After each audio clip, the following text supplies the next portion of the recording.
అక్షరాలు కోటి పుస్తకాలు చెప్పలేని ప్రేమ అమ్మే కదా.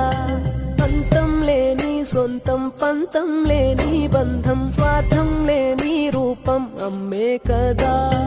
ఎంత నిండుగా నీడనిచ్చిన ఎండ తప్పని చెట్టే అమ్మ, కంటి నిండుగా నీరే పొంగిన రెప్పముయని చూపే అమ్మ. తానో స్వర్గం తానో దుర్గం అని సాధ్యం తన మార్గం. వేల అక్షరాలు కోటి పుస్తకాలు చెప్పలేని ప్రేమ అమ్మే కదా. అంతం లేని సొంతం పంతం లేని బంధం స్వార్థం లేని రూపం అమ్మే కదా.